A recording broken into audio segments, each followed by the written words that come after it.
junção entre o PAC e a nova rota da seda pode alavancar a infraestrutura do Brasil, dizem analistas. Em entrevista ao podcast Mundial do Político Brasil, especialista destaca que a união entre as duas iniciativas é um casamento perfeito que pode destravar gargalos de infraestruturas, especialmente na construção de ferrovias. No final de janeiro, o governo chinês manifestou a intenção de unir as obras do novo Programa de Aceleração do Crescimento, relançado pelo presidente Luiz Inácio Lula da Silva no ano passado, com um orçamento de 1,7 trilhão ao projeto chinês da nova rota da seda. A proposta foi feita pelo ministro chinês das Relações Exteriores, Wang Yi, durante sua visita a Brasília em janeiro, para reuniões com Lula, com o ministro das Relações Exteriores, Mauro Vieira, e com o assessor especial da Presidência da República para assuntos internacionais, Celso Amorim. Na ocasião, o ministro chinês sinalizou o interesse de Pequim em uma maior cooperação com o Brasil no setor de produção de soja, economia verde, economia digital, inteligência artificial e na exploração espacial. Analistas explicam que a oportunidade dessa junção tem potencial de trazer para o Brasil, bem como os riscos a serem analisados. Como as obras do PAC podem se encaixar no programa da nova rota da seda? Pergunta. Para Pablo Ibanez, professor de geopolítica da Universidade Federal Rural do Rio de Janeiro e pesquisador visitante da Universidade Funda, em Xangai, ambos os projetos são extremamente ambiciosos, o que torna a junção um casamento perfeito. O Programa de Aceleração do Crescimento novo, o PAC, é um programa muito amplo e a nova rota da seda também. Então, eu acredito que a possibilidade de casamento entre esses projetos é uma possibilidade real. Uma possibilidade, por exemplo, que vai desde o setor de infraestrutura, passando por setores ligados à conectividade 5G, inteligência artificial, a própria questão dos elementos ligados à sustentabilidade, energias, enfim, eles têm uma capacidade, uma possibilidade de casamento muito grande, disse Ibanez. Ele acrescentou que a China já vem investindo no Brasil na construção de portos, ferrovias, grandes projetos de infraestrutura de energia, em todos os setores energéticos de gás, petróleo e energia nuclear. Porém, ainda falta saber como a junção entre as duas iniciativas será dada, uma vez que não houve assinatura de nenhum termo. É bom lembrar que no começo do governo Lula, no ano passado, a primeira visita dele a Pequim foi uma visita suntuosa. Ela foi uma visita que ele foi recebido com muitas pompas e foram fechados basicamente 50 acordos com inúmeros memorandos de entendimento. E nessa ocasião o Brasil não assinou a entrada dele na nova rota da seda, que é uma iniciativa que já tem aí mais de 10 anos, já passou por vários governos.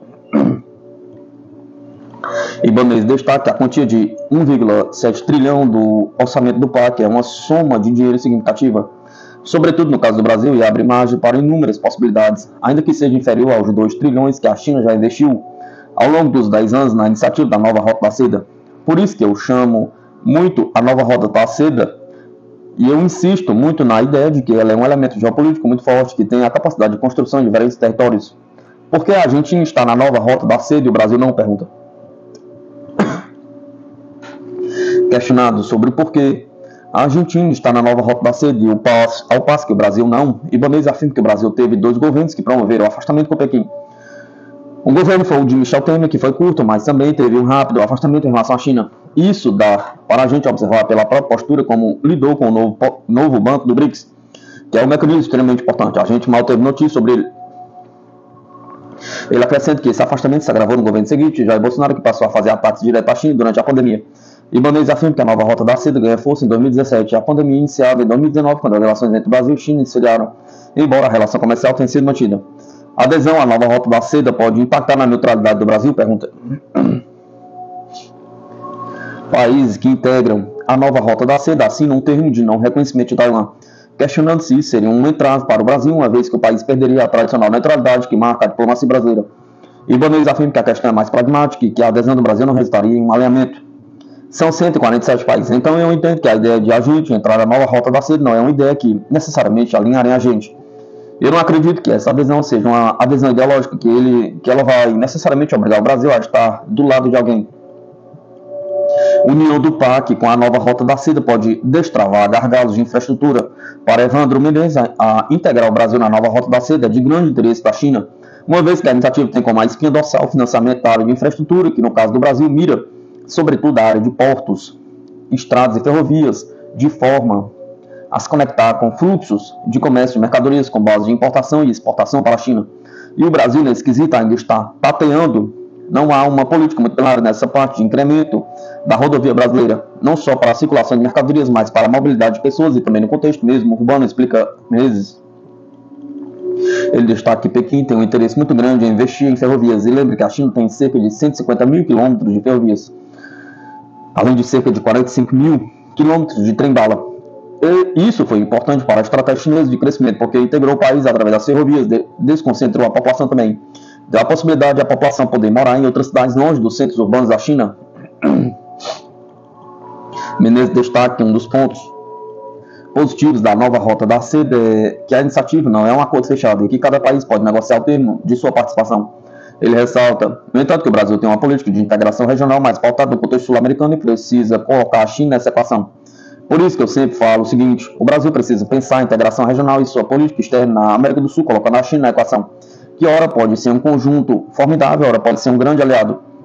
Pode haver interesses de certas infraestruturas na América do Sul, com aportes de investimentos chineses que também possam interessar o Brasil, e ainda que não necessariamente sejam infraestruturas que estejam ligadas, localizadas no território brasileiro.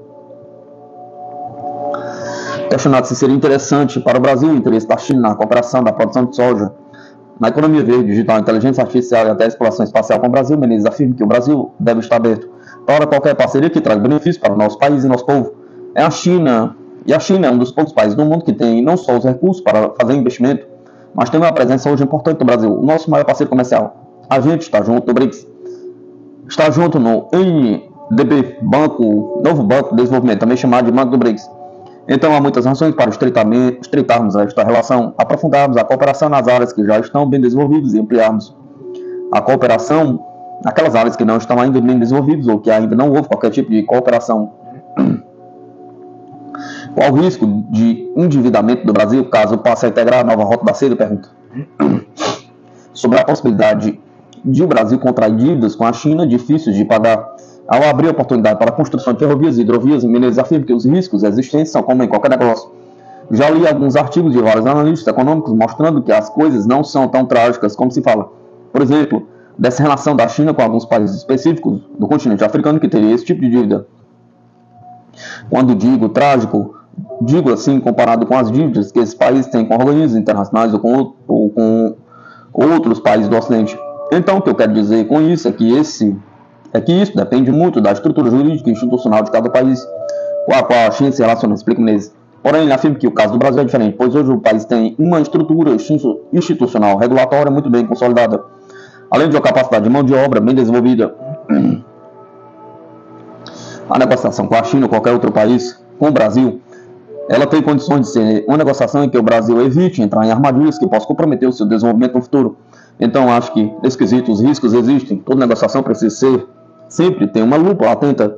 A gente vê, por exemplo, dificuldades para firmar o acordo do Mercosul e União Europeia. Então, pode haver dificuldades e aspectos que não interessam ao lado brasileiro. O fato é que o Brasil tem condições de fazer essa avaliação antes de se comprometer em ingressar numa negociação que não vale a pena, concluiu Menezes.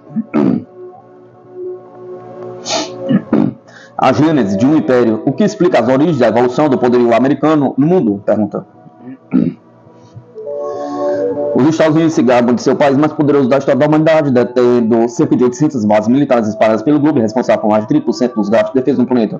Hoje o país faz de tudo para defender o seu contestado império mundial. Atualmente, os americanos contribuem de forma significativa para a competição geopolítica entre grandes potências, justamente por conta de seu envolvimento em diversos conflitos regionais, seja na Ásia, na América Latina, na Europa e no Oriente Médio. Para compreender os porquês dessa política antagônica dos Estados Unidos é crucial analisarmos o passado e saber a forma como esse império americano originou-se. Ora, durante a maior parte do século XIX, a América não era uma potência propriamente global. Nem representava lá a grande ameaça para os poderes europeus estabelecidos. Isso porque logo após sua independência, conquistada em 1776, os Estados Unidos preocuparam-se primeiramente em expandir seu território para o oeste da América do Norte até o Oceano Pacífico.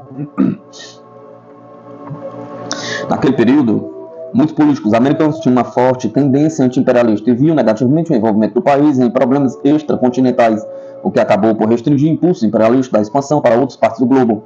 No entanto, esse cenário mudaria rapidamente com a exportação da Revolução Industrial para a América do Norte em meados do século XIX. Produziu-se um crescimento econômico significativo nos Estados Unidos. O país começou, então, não só a expandir o acúmulo de capital produtivo, como passou a alimentar tendências expansionistas motivadas por interesses privados e empresariais. Não bastante, quando o presidente americano William McKinley arrastou o país para uma guerra com a Espanha por causa de Cuba em 1898. Os Estados Unidos, como resultado de sua vitória no conflito, adquiriram o controle de Porto Rico, de Guam e das Filipinas, e estavam ali as origens do futuro Império Americano. Nos próximos anos, os Estados Unidos anexaram o Havaí, assumiram o controle do Panamá e enviaram tropas para a República Dominicana, expandindo assim sua influência pela América Central. Essa rápida aquisição de territórios, por sua vez, colocou o país definitivamente no mapa global das grandes potências. Com isso, os americanos começaram a usar sua crescente influência econômica e militar para proteger interesses comerciais e geopolíticos, tanto na América como na Ásia, instalando, por exemplo, regimes amigáveis em regiões estratégicas do planeta, prática essa que passou a fazer parte do modus operandi de Washington até os dias atuais. Já na primeira metade do século XX, não só a intervenção americana foi um fator decisivo para o término da Primeira Guerra Mundial, como o então presidente Woodrow Wilson participou de forma ativa da negociação dos termos para a rendição alemã. Foi o Wilson, justamente, que liderou a iniciativa da política externa mais ambiciosa da América até então, a saber, a criação da Organização Internacional para a Manutenção da Paz, a chamada Liga das Nações. No entanto, o isolacionismo ainda era bastante presente nos Estados Unidos e o Congresso americano decidiu barrar a adesão do país à Liga das Nações, por receio de que a organização viesse a reduzir a margem de manobra do país nas relações internacionais. Em última análise, foram a eclosão da Segunda Guerra Mundial em 1939 e o ataque japonês a Pearl Harbor em dezembro de 1941, que mudaram de vez os rumos da política estadunidense no mundo, motivando o país a entrar em conflito, desde então, a estar envolvido de forma permanente nos assuntos globais. Ao final da Segunda Guerra Mundial, vale lembrar, os Estados Unidos foram a única grande potência que conseguiu não só evitar a ruína econômica, como também manter seu território praticamente intacto, terminando o conflito como o primeiro país a possuir armas atômicas. Assim sendo, os americanos estavam em uma posição única para definir os termos da paz, assim como a configuração das organizações internacionais do pós-guerra. Diante dessa condição ímpar, do ponto de vista histórico, os Estados Unidos conseguiram exercer forte peso na criação de instituições como as Nações Unidas, o Banco Mundial e o próprio Fundo Monetário Internacional. Não à toa, ao ajudar a criar todas essas instituições, Washington comprometeu-se de forma ainda mais profunda os assuntos mundiais do século XX. Não bastante quando os americanos se depararam com a ascensão de seu principal competidor geopolítico, a saber, a União Soviética, Washington decidiu dar o passo seguinte para a consolidação de seu império. Temeroso do poderio da crescente influência soviética, tanto na Europa como em outras partes do globo, os Estados Unidos começaram a tecer uma complexa rede de alianças militares, como a Organização Tratado Atlântico Norte e tratados de defesa bilateral com países das mais diversas regiões do planeta. Em outras palavras, a segunda metade do século XX representou um momento em que os americanos se tornaram policial do mundo, comprometendo-se com a política de contenção à União Soviética. Política essa que os autorizava a intervir economicamente e militarmente nos assuntos domésticos de vários países. Hoje, diante de uma nova luta por influência em regiões estratégicas do planeta e pelo futuro da ordem global, os Estados Unidos e seus aliados europeus veem-se diante do desafio. Afinal, potências como a Rússia de Putin, sucessor da União Soviética, a China de Xi Jinping, o Irã e os demais países do BRICS, vêm buscando impor limites ao unilateralismo desse império americano. Como todo império, por sua vez, os Estados Unidos tentam lutar contra a ascensão dessas forças que visam contestar seus privilégios. Entretanto, impedir a consolidação de um mundo multipolar já não é mais possível. Sim, enfraquecer as bases da presença americana no mundo será difícil, levará tempo, mas o importante é saber que esse processo se trata de um processo reversível. Vem chegando a hora de que os Estados Unidos deixarão de ser o país mais poderoso da história para se tornar novamente igual entre grandes potências do século XXI. Hackers do Bahrein atingem quinta frota dos Estados Unidos e acessam as informações de mídia. A chamada equipe Al-Tawfan diz ter conduzido uma ação do eixo da resistência contra o eixo americano do mal, como resposta às ações de Israel em Gaza. Um grupo de hackers, equipe Al-Tawfan, realizou no domingo 11 de 2 de 2024 uma operação contra a quinta frota dos Estados Unidos no Bahrein, informou nesta segunda-feira a agência iraniana Press TV. Os hackers disseram ter obtido documentos contendo fotos e mapas detalhados de dentro da base militar americana no Bahrein. O que temos é maior e chegar àqueles que estão preocupados e apoiam as operações do eixo da resistência contra o eixo americano do mal, anunciou o grupo após destacar alguns documentos. O vazamento é para os heróis da valente e honrada resistência na Palestina, no Líbano, no Iêmen, no Iraque, os mártires justos no caminho para Jerusalém, acrescentou. Em 7 de outubro, o grupo palestino Hamas conduziu um ataque brutal contra o território israelense, matando a maioria dos mais de 1.400 israelenses no conflito. Em seguida, Tel Aviv anunciou uma operação terrestre na faixa de Gaza que provocou mais de 28 mil mortos palestinos, levando à condenação de vários países e entidades internacionais. O grupo Yemita Houthi foi um dos que intensificaram as atividades anti-israelenses em resposta aos eventos, começando a atacar navios ligados a Israel no Mar Vermelho. Os Estados Unidos e o Reino Unido e outros países, por sua vez, começaram a atacar os alvos Houthis na região. Aqui não é Davos. Bancos europeus fazem reuniões sigilosas 2 vezes por ano, diz mídia. O Instituto Internacional de Estudos Bancários, que foi fundado por 4 bancos europeus em 1950, prefere manter o silêncio na sua agenda, enquanto os seus membros são aconselhados a não revelar detalhes das reuniões. O Instituto Internacional de Estudos Bancários continua a ser a organização mais secreta da Europa, onde os chefes dos bancos se misturam com uma série de convidados VIP, como banqueiros centrais, presidentes, primeiros-ministros e membros da realeza, informa o Financial Times. Não é como Davos.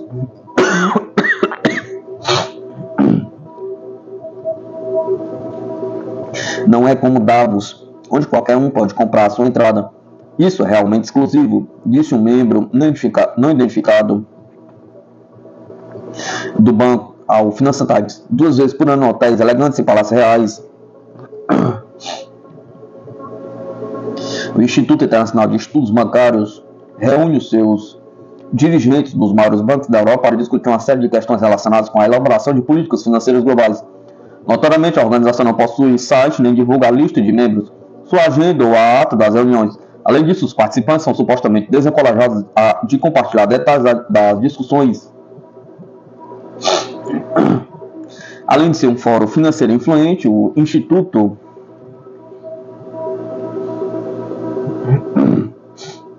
Internacional de Estudos Bancários continua a ser um clube social de elite, onde os banqueiros e os seus parceiros desfrutam de jantares de gala, visitas privadas a marcos históricos e viagens de compras de luxo. O Instituto foi fundado em Paris em 1950 pelo chefe de 4 credores europeus, o Crédit Indústria Comercial da França, Union Bank of Switzerland, a Société Générale de Belgique e a Amsterdam Dutch Bank. O objetivo inicial era reforçar os movimentos internacionais de capitais e combater os controles cambiais em contexto de maior interferência dos governos nacionais no sistema financeiro. Contudo, no final da década de 1990, as conversas do Instituto de Estudos Bancários centraram-se no impacto do euro no crescente mercado de derivados e nos acordos de fusões e aquisições entre grandes bancos.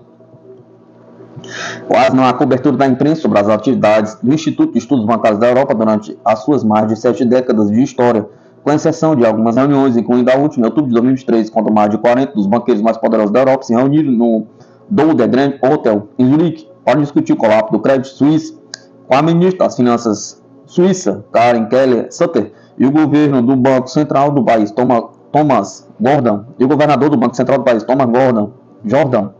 O Financial Times, por sua vez, referiu-se aos convidados de alto nível como um elemento básico das reuniões do Instituto de Estudos Bancários Europeus. Lembrando que em 2000 e em 2009 o fórum foi organizado pelo príncipe Adrien, do Palácio do St. James e do Palácio de Buckingham, respectivamente.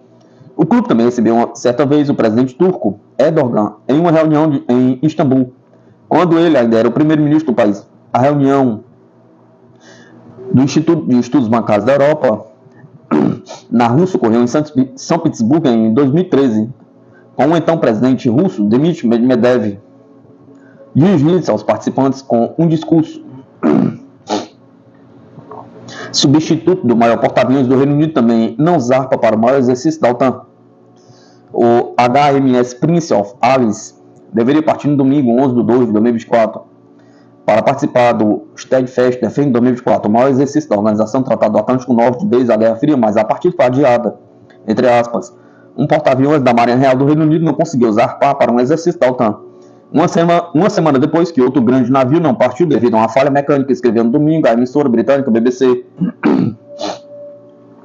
O HMS Prince of Wales deveria substituir o HMS Queen Elizabeth, o outro porta-aviões do Reino Unido, no exercício Steadfast Defend 2024, o maior da OTAN desde a Guerra Fria.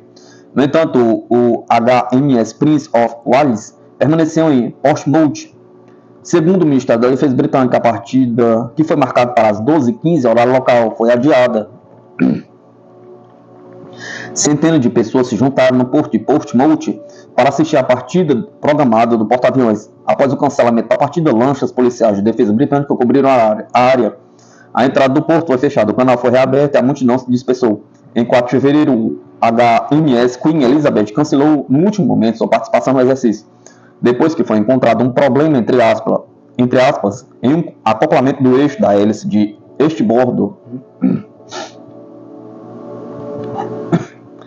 entrada às pressas na OTAN. Presidente eleito da Finlândia está correndo para enfrentar a Rússia? Pergunta. O ex-primeiro-ministro finlandês Alexander Stubb, do partido da Coligação Nacional Liberal Conservador, venceu por pouco as eleições presidenciais do país nórdico e retorna à liderança de Helsinki com uma aparente disposição militar. Alexander Stubb fez um retorno político no domingo 11 de 2 de 2024, derrotando seu rival Pekka Haavisto, do Partido Verde, de centro-esquerda, no segundo turno. O resultado ficou em 51,6% contra 48,4% dos votos. Stubb assumirá o cargo em 1º de março e cumprirá um mandato de 6 anos como 13º presidente e comandante em chefe da Finlândia. O presidente eleito é conhecido pela sua posição beliciosa em relação à Rússia. Durante a campanha disse que a Finlândia está no limiar de uma nova era, gabando-se do fato de o país ser agora membro da Organização do Tratado do Atlântico Norte. Quando se tornou evidente, logo no início da guerra, na Ucrânia, que o nosso caminho rumo à aliança iria começar a sentir fortemente que esta era uma nova era na política externa finlandesa, e talvez eu poderia jogar meu chapéu no ringue mais uma vez, disse Stubb à imprensa. Após as eleições, afirmou não ver possibilidade de qualquer diálogo político com o presidente russo Vladimir Putin enquanto estiver em curso a operação especial. É claro que espero pela paz, mas me parece que o caminho para a paz só pode ser encontrado através do campo de batalha. Nesse momento só precisamos fornecer um forte apoio à Ucrânia, disse Stubb à mídia finlandesa. O novo presidente finlandês não mencionou, no entanto, que os seus aliados da OTAN estão ignorando a abertura da Rússia para discussões de paz sobre a Ucrânia e a segurança da Europa como um todo.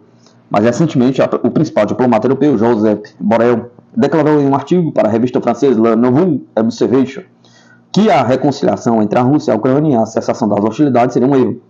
A representante do Ministério das Relações Exteriores da Rússia, Maria Zakharova, criticou os comentários de Borrell como monstruosos. Quero ver a Finlândia no centro da OTAN, afirmou Stubb após a vitória. Somos um fornecedor de segurança, não um consumidor de segurança. Não temos limites para a nossa adesão à OTAN. Temos uma das defesas mais fortes da Europa e somos um ativo de segurança da OTAN, afirmou. O país nórdico aderiu à OTAN em 4 de abril de 2023. A Finlândia, uma nação de 5,5 milhões de habitantes, pode convocar até 280 mil soldados e possui um total de 900 mil pessoas treinadas como reservistas. De acordo com a matéria da Reuters, as forças terrestres finlandesas estão equipadas com aproximadamente 650 tanques, incluindo 200 Leopard 2A e 2A4, de fabricação alemã. Além disso, eles possuem cerca de 700 obuseiros, 700 morteiros e cerca de 100 lançadores de foguetes pesados e leves. O seu arsenal também possui um mínimo de 650 mísseis antiaéreos. Em dezembro de 2023, o governo finlandês sinalizou que investiria mais de 130 milhões nos próximos 3 a 4 anos para duplicar a produção nacional de munições de artilharia e morteiros, incluindo munições de 155 mm, bem como munições de morteiro de 81 mm e 120 mm. Além disso, Stubb mencionou anteriormente que as armas nucleares da OTAN poderiam ser potencialmente transportadas através da Finlândia no caso de uma situação difícil. A Finlândia, um estado anteriormente neutro, anunciou formalmente sua candidatura para aderir à OTAN, juntamente com a Suécia em 15 de maio de 2022. Embora a neutralidade da Suécia tenha sido autodeclarada e não consagrada na lei, a da Finlândia foi estipulada pelo Tratado de Paris em 1947, que foi assinado após o fim da Segunda Guerra Mundial entre a União Soviética, o Reino Unido, os Estados Unidos e a França, de um lado, e antigos aliados da Alemanha nazista, Itália, Romênia, Hungria, Bulgária, Finlândia, de outro. Durante a Segunda Guerra Mundial, a Finlândia se aliou à Alemanha nazista, desempenhando um papel crucial na estratégia de Hitler para bloquear Leningrado, hoje São Petersburgo. O cerco de Leningrado durou de 8 de setembro de 1941 até 27 de janeiro de 1944, resultando na morte de cerca de 800 mil a 1,5 milhão de pessoas, segundo estimativas. Entretanto, a candidatura da Finlândia à OTAN também violou o Tratado Russo-Finlandês de 1992. Assinado após o colapso da União Soviética, a Rússia é a sucessora legal da União Soviética de jure e de fato. Moscou tem manifestado repetidamente preocupação com a pressa da Finlândia em aderir à OTAN. Isso sem contar o fato de a decisão de Helsinki ter violado acordos bilaterais internacionais. A Finlândia partiu de uma fronteira de 1.340 quilômetros com a Rússia, tornando a situação ainda mais sensível para ambas as nações. Em entrevista ao jornalista Pavel Zarubin, em dezembro de 2023, o presidente russo Vladimir Putin afirmou que todas as disputas entre a Rússia e a Finlândia foram resolvidas há muito tempo e que atualmente não existem problemas nas relações entre os dois países. Então o Ocidente arrastará a Finlândia para a OTAN. Tivemos alguma disputa com a Finlândia? Pergunta. Todas as disputas, incluindo as de natureza territorial, foram resolvidas há muito tempo, em meados do século XX. Tivemos as mais gentis e mais cordiais das relações, dispute ao repórter. Não houve problemas, mas agora, com a adesão da Finlândia à OTAN, haverá problemas, disse o presidente russo, acrescentando que Moscou começou a recriar o distrito militar de Leningrado e a concentrar unidades militares na região. O anúncio da recriação do distrito militar de Leningrado foi feito no final de 2022. O ministro da Defesa russo, Sergei Shoigu, afirmou que a decisão foi motivada pela intenção da OTAN de reforçar o seu potencial militar perto das fronteiras da Rússia. Ante tensões entre Venezuela e Guiana, Brasil implantará mais de 2 mil militares na Amazônia, diz mídia. As tensões na fronteira com Essequibo, na Guiana, e a crise humanitária entre o povo indígena Yanomami levaram o exército brasileiro a aumentar suas forças na Amazônia em 10%, segundo o comando militar da região. De acordo com a Reuters, o general Ricardo Costas Neves afirmou que 2 mil soldados adicionais vão engrossar as fileiras do exército brasileiro para patrulhar uma fronteira de 9 mil quilômetros com a Venezuela, Colômbia, Equador, Peru e Bolívia, em uma região que é constantemente utilizada por traficantes de drogas, garimpeiros ilegais, madeireiros e contrabandistas. Eles, os soldados, reforçarão as nossas operações nesta vasta área para ajudar a combater crimes fronteiriços e ambientais, disse o general de infantaria de 4 estrelas em uma rara entrevista à imprensa. Para além do combate ao crime internacional, a disputa decorrente da reivindicação da Venezuela sobre a região rica em petróleo de Essequibo, na Guiana, também levou o exército brasileiro a enviar mais soldados e equipamentos para um novo regimento criado em Roraima. A situação fronteiriça nos faz antecipar algumas mudanças que estavam em nosso plano estratégico. Estamos praticamente triplicando nossa infantaria mecanizada, blindados e artilharia em Roraima, disse Costa Neves à Reuters.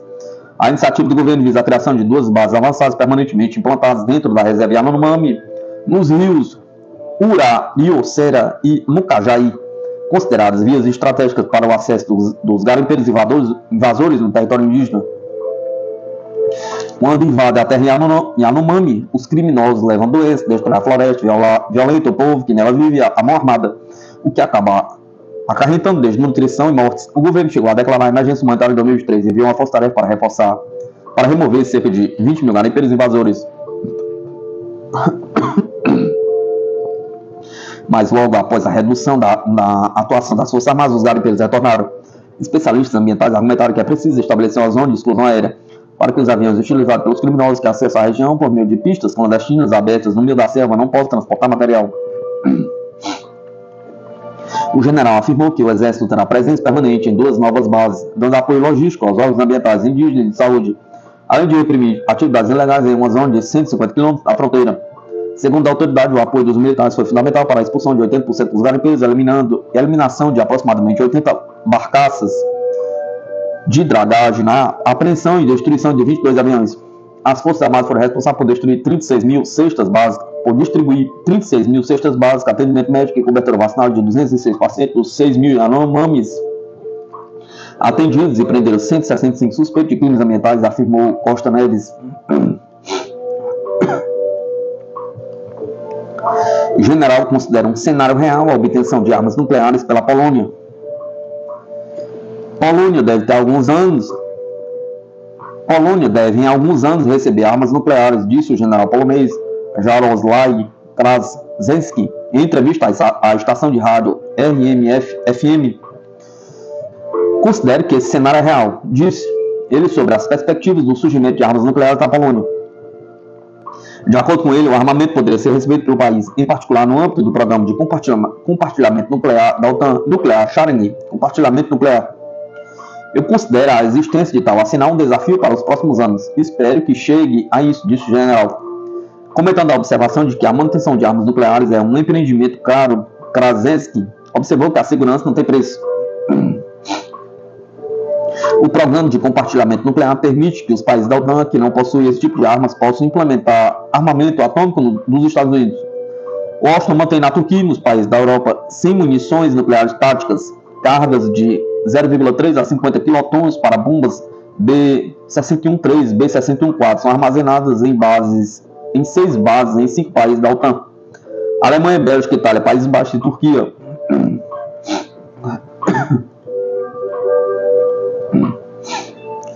Países do BRIC detêm 45 trilhões em riqueza para investir, aponta o relatório.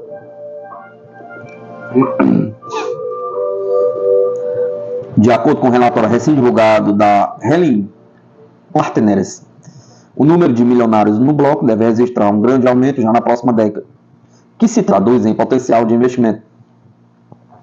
A riqueza total para investimento atualmente detida pelos estados do BRICS ascende a 45 trilhões, de acordo com o primeiro relatório da riqueza do BRICS da Helen Partners. O grupo BRICS de economias emergentes, que anteriormente incluía Brasil, Rússia, Índia, China e África do Sul, passou por uma grande expansão após a adesão da Arábia Saudita, Irã, Etiópia, Egito e Emirados Árabes Unidos em janeiro deste ano. De acordo com o relatório, os 10 países têm atualmente 1,6 milhão de indivíduos com ativos para investimentos superiores a 1 milhão, incluindo mais de 4.700 com mais de 100 milhões e mais de 500 bilionários. Ainda segundo as estimativas, o número de milionários deve crescer 85% nos próximos 10 anos. O bloco representa agora 45% da população mundial e 36% do produto interno bruto global, o que ultrapassa a cota de 30% do G7. A inclusão dos países do Oriente Médio e Norte da África não é apenas um realinhamento político, mas um reconhecimento de sua crescente estatura econômica, disse o CEO da Helen Partners, Jurher Steffen, acrescentando que a região é historicamente crucial devido aos seus recursos energéticos, está agora afirmando o papel econômico mais diversificado. Steffen acrescentou que a presença crescente dos países do MENA no BRICS abre um leque de possibilidades para investidores globais fora da região, oferecendo acesso a mercados consumidores em rápido crescimento, posicionamento geográfico estratégico em ambientes culturais de negócio únicos. O relatório mostra que a China tem atualmente o maior número de milionários do bloco, com 862.400, enquanto a Índia tem 326.400. Desta forma, o relatório aponta que é possível que os dois países registrem o maior crescimento de milionários nos próximos 10 anos, de 85% a 110%, respectivamente. A Arábia Saudita, os Emirados Árabes Unidos e a Etiópia também registraram um crescimento significativo da riqueza privada ao longo da última década, e as suas populações milionárias aumentaram 35%, 77% e 30%, respectivamente. Coreia do Norte cria sistema de controle para lançador múltiplo de foguetes, diz mídia. Pyongyang desenvolveu um sistema que significará uma mudança qualitativa na força de lançadores múltiplos de foguetes norte-coreanos, que passará por rápido aprimoramento técnico. A Coreia do Norte desenvolveu com sucesso um sistema de controle balístico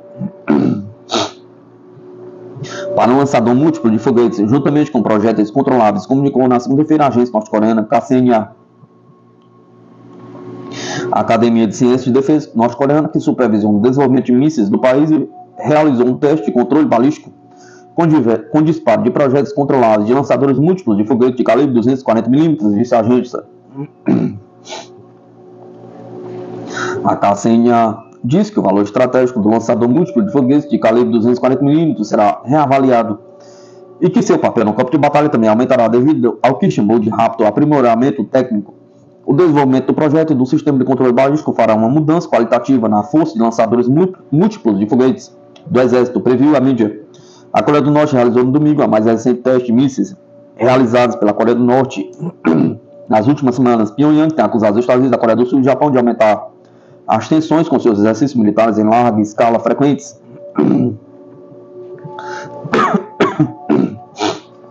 Rússia desenvolve rede neural que permite drones identificar equipamentos da OTAN na Ucrânia.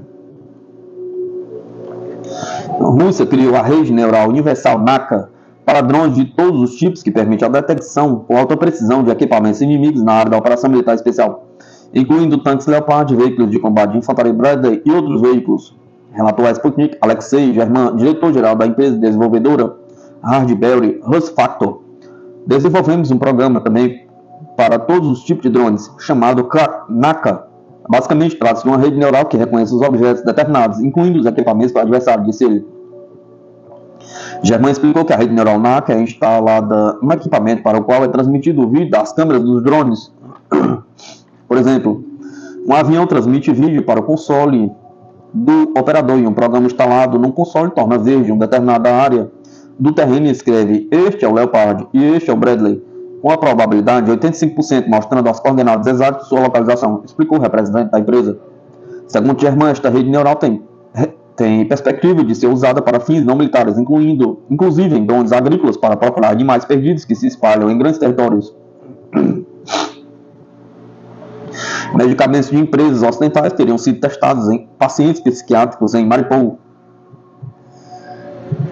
Testes de medicamentos reumatológicos para grandes empresas farmacêuticas ocidentais com assistência de funcionários ucranianos foram alegadamente realizados por vários anos em pacientes do departamento psiquiátrico do hospital número 7 em Mariupol, apontam documentos aos quais a Sputnik teve acesso. Os documentos foram encontrados pelos trabalhadores de construção na cave do hospital de Mariupol durante a reconstrução. De acordo com os documentos, eles pertenciam ao departamento psiquiátrico do hospital e foram elaborados entre 2008 e 2016. A partir do resultado do exame inicial dos documentos, é possível determinar que os medicamentos testados em pessoas não tinham número e não tinham nomes. Os medicamentos estavam em envelopes brancos numerados. O objetivo principal do estudo era avaliar a eficácia do medicamento em relação à proporção de pacientes que obtiveram uma resposta com base nos critérios do Conselho Americano de Reumatologia. Empresas como a Pfizer, AstraZeneca, Celltron, Nova3, Internacional AG, IC, Via, Sanofi, Galápagos, NV, Janssen, Farmacêuticas, Abbott, Laboratórios, Convance, Merck, KGA, Centocor, Bifarmacêutica e uma filial da Samsung que produz equipamentos médicos foram mencionados nos documentos. Além disso, foram encontradas caixas no local que continham muitos envelopes prontos de empresas de logística em contêineres para o biomaterial, com endereços destinados de laboratórios na Suíça, no Reino Unido e nos Estados Unidos. De acordo com os documentos descobertos, bebês eram usados em experimentos anteriormente ocorridos no departamento psiquiátrico do Hospital número 7 em Mariupol para grandes empresas farmacêuticas ocidentais. Na lista de pacientes que receberam um dos medicamentos, havia bebês de menos de 1 ano de idade. Na lista de nomes, continha o número 0 para especificar a idade. Além disso, de acordo com essa lista, o medicamento foi administrado em crianças de 1 a 11 anos. Documentos do Hospital de Mariupol não são a única evidência de que pacientes de clínicas psiquiátricas ucranianas eram usados em experimentos de interesse de especialistas ocidentais. Por exemplo, em abril de 2022, a Rússia relatou que entre 2019 e 2021, cientistas norte-americanos conduziram experiências potencialmente perigosas com medicamentos sobre pacientes do Hospital Psiquiátrico número 3, na cidade de Merefa, região da Cracóvia, em que foram escolhidas pessoas com distúrbios mentais, levando em conta sua idade, nacionalidade e estado imune.